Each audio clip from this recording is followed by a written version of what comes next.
What would you say being a father has taught you about leadership?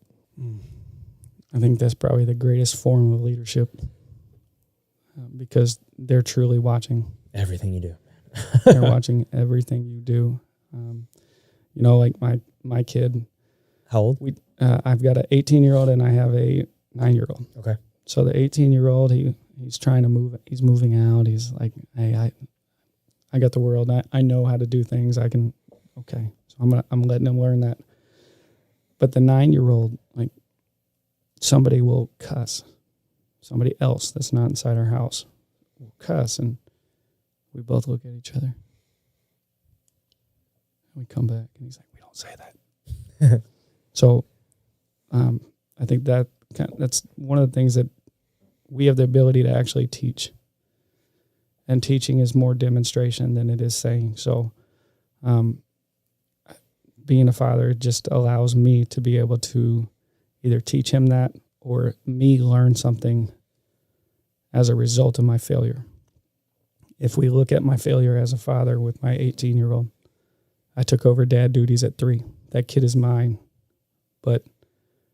And as I raised him up, I raised him as mine, like 100%. And then when my little one was born, I had listened to my brother-in-law, and he had told me that it's totally different. Like, as soon as you have this one, it's going to change your world. You're going to see things a little bit differently. You're going to treat him, big one, a little bit differently. And I let that get in my head. Because guess what? I did treat him differently. And that's where I suck as a father, was because I learned that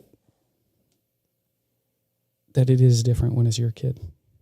When that blood, when you watch them be birthed, it's totally different, that feeling. And it's not fair to him. It wasn't fair to him that he got this short end of the stick. So I think being a father really taught me the importance of diving into, you got 5 kids, diving into each kid, finding a way to spend more time with each one of your kids in their settings and not yours. Mine was always my setting. We're going to be in the gym. We're going to go to the basketball court. That's where we're going to be. But that wasn't his setting. And I think that's where I sucked. That's where I screwed up on being a father. That taught me, if I have a team, if I have people, I need to meet them in their setting and not mine. It's great. Great, man. I love that. Well, if we threw you into a room with a bunch of young men and they don't have any role models, where would you start? What would be the first thing you teach them?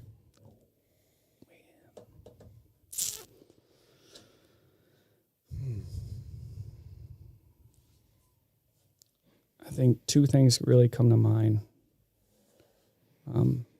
Probably understanding where they want to go,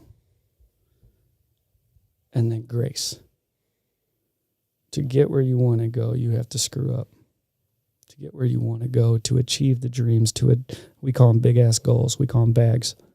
To achieve your bags, you have to go failure on top of failure on top of failure. To get the one hit, you've got to fail 7 times to get your 3. And that's MLB All-Star, right? So that means everybody else who's not an MLB All-Star, you're failing 8 times, 9 times. And so with a group of men, I would understand, hey, it's really, really important to know where you want to go. And some men don't. There's 30-year-olds, there's 40-year-olds. They don't know where to go, and that's okay. But the things in your life, we would end up like finding this circle, finding a pattern of great things that you enjoy, great things that you want to do, and finding this way of creating a goal around that piece. Because once you find that purpose, then you can move, you have the ability to move forward. You have the ability to know and get this bag and go, okay, I know where I want to go. But then understand that as you go on this process, you are going to fail. You are going to suck. You're going to be probably the worst in the room, and you have to be okay with it. You have to be okay with failing. I learned from my guy, Nick Lavery. So he loses his leg. And one of the coolest things that most people don't know is that he ended up building a gym in his bed. So like in the hospital bed, right? So loses his leg, surgery after surgery. He builds a gym of different TheraBands and all these other things. And his very first thing, he couldn't sit up. And so his goal was, okay, I got to sit up. If I'm going to get back to the teams, I got to sit up. And so it was like rep after rep after rep. Well, you're failing rep after rep after rep. So he got to the point where he could do the sit-up. Then he got to the point where he could do this. And then he got to the point where he could do that. He got all this training to go overseas and to actually perform as a member of the team. But there was one, I'll botch it, some type of vehicle that they got to get into. He didn't rep or prepare for that vehicle. Oh, wow. So he's going in, and he did it, and he struggled to get in. And I mean, he freaking struggled to get in. He's like, my team can't allow this. They won't allow it. I can't allow it. I could get them killed. So then he's like, that's his only focus. So now it's, how do I F up? He F up 1,000 times just trying to get in. And then he got it. So boom, now he got really, really good at being able to do that. And I think that for men, we have got to be able to do this thing where we can accept the failure that because we know that we're trying to be better. If we know that we're trying to be better, science does show us that we will immediately grow faster because we're open-minded in the fact that failure brings us closer to growth. So those two things would be mine. It's really good. Yeah. I like that. I mean, I think the biggest thing that's helped me is learning, especially with baseball. I mean, all you do is, you mentioned it, all you do is fail. Learning how to take that failure, turning it into a lesson, and moving on from it has been huge for me. Mm-hmm. Yeah, I will tell you this. My 9-year-old sucks at that job. Like, he is terrible at failure because he does not like it. And I do think that it's probably somebody else's voice, because I'm extremely accepting. I'm reminding him, hey, you got to fail. It's okay to fail. I think that's it. Do you feel like that's a learned response, or do you think that's just something that's innate in all of us, that we're all super competitive and we don't want to fail, but we don't know how to fail yet, and that's something that we have to learn? I do think that is a key thing. It's just hard as a father to see. Oh, absolutely. You know, my 6-year-old's the same way. Hates losing. We'll even change, like, we'll be playing basketball. He will go and change the rules of basketball to favor him. Like, Dad, you make a basket, it's -2 points.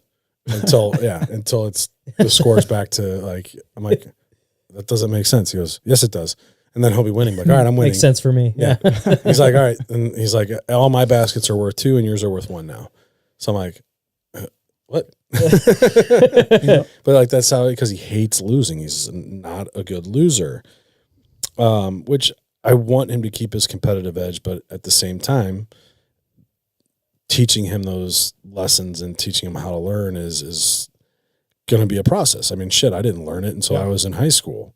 You know, it was middle school and learning those failures. I mean, it was one of those things where I'd fuck up on a baseball field and it would eat at me. Next thing you know, I'm out of the game and I haven't even made it out of the first inning yet. Mm-hmm. You know, what are some things that you're working on, or what do you plan on working on with your son to help him to learn those lessons? Put him in a position where he doesn't win. Okay. I don't want him to win. And we had this discussion the other day. I'm going to kick your butt. Like, my goal is for you not to win, so that when you do, it means that much more. And you understand what the process was at doing that. I will put him up against better people. Like, I want him to go against all our members here in pickleball. And I want him to go against, really, really good basketball players and really, really good soccer players. We put him in a league we probably shouldn't have in terms of soccer, but he's actually a lot better than I thought. And so he's playing with good kids now, and just keep it up. They know what Yeah. Well, Yeah. you rise to the level of your competition. I'm a true believer in that. Mm-hmm.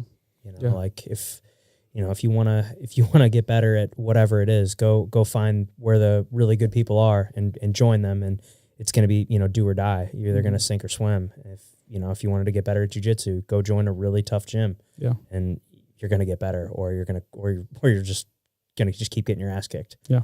It's the same thing with. I mean, and I think that applies to everything. It's all about the people you surround yourself with.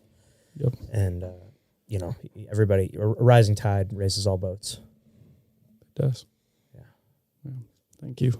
Well, let's look at it from your perspective and flip the script here. Okay. And you guys tell me what you would do with a room full of kids. Whew. Man, you want to go first? I got to think on that one for a second. I was like, so do I. Man, I would. I think it would be. Like you said, I think figuring out where you want to go is the ultimate. The very first thing, because it's like, okay, how can I direct you if I don't know what direction we're going in? So, all right, well, what is, if there's young men out there who don't feel that they have leaders, or, I would say, I think finding a community and finding something that you're truly passionate about and something that is very difficult to succeed in. And I think that you can learn a ton of lessons from that, whether it's sports, or whether it's fitness, or whether it's painting, or whatever it is, or whether it's playing music. Like, find something that's really difficult to do and something that's going to just require a lot of your patience and time and effort, and something that you can work on every day. Like, I wouldn't say, if you're in the middle of Missouri and you want to get good at surfing, like, it's not a good idea. Like, that's not realistic for us here. But like, if you wanted to, get good at, I always go back to jiu-jitsu, but if you wanted to get better at, be more confident, get better at, your ability to defend yourself, or, it's ability to defend yourself, but it's also a great fitness. I mean, it's going to get you in one of the best shapes I think you can get in. And you're going to surround yourself with a bunch of great people that have gone through a ton of adversity to get to where they're at. And and I think that would just help them. That would be one of the first things I think I would suggest is figure out what you want to do, something that's realistic, something that you can do every day, and something that you're going to improve at over time. And it's going to be like building a mountain out of layers of paint. You're going to slowly get better over time. You're eventually not going to suck, and you're going to see that you can get good at things, and you'll find some self-worth from that. At least I know I have. Mm-hmm. That's good. I would start with their why. Everybody's got a reason for something, to do something. And the problem is most people don't have it tied into your why. You have your saying that you put in your dope journal. What is their why? So I would just sit there and continue to ask them the question. I would ask first off, like, what drives you? What are you passionate about? And then I would just continue to ask them why and why and why and why until we got to the very root of what their why is. And then once we're there, we're formulating a plan around that why to get them moving forward, to basically instill that why into their heart. And that's the passion that they do everything. And because I think once you have that passion and drive for something, you're able to do anything you want. Mm-hmm. Absolutely anything. Like, if you don't have it, you're not going to want to do anything. Like, I don't want to play basketball. I'm not a basketball player. Mm-hmm. You go throw me out there and try and tell me to go shoot hoops. I'm going to go tell you to go kick fucking rocks. Like, that's not me. Like, now if you tell me go play hockey, like, I love hockey. I can go back to why I want to play hockey, why I love it. It's my thing. And you throw me out there and tell me to take 100 slap shots, I'll do that, no problem. Baseball, same thing. But like, finding that why would be, for me, that would be my first thing that I would do with a group of people.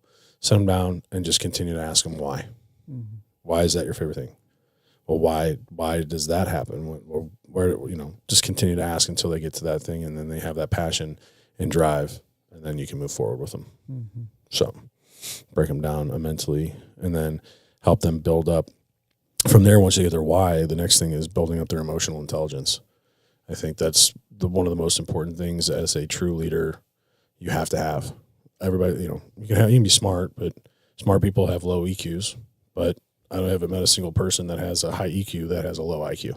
Mm-hmm. So building up that emotional intelligence, making them aware of their emotions, making them understand their emotions and understand their feelings is what I would do. Mm-hmm. And helping them control that. again, baseball, I relate everything back to baseball just because that's, I mean, shit, I just had an interview today with a magazine about this. And they were asking why baseball players become successful in mortgage lending and insurance sales. And we just dove into it. I mean, the biggest thing is the mental hurdles and the emotional hurdles and all that things that come with baseball that just help us as baseball players become more successful outside of it because we're trying to, because we're good at handling those things. Mm-hmm. So figuring out your why and then building up the emotional intelligence would be the first two things that I did if I was thrown in a room with a group of people that had no mentorship or leader. That's awesome. So, both of you.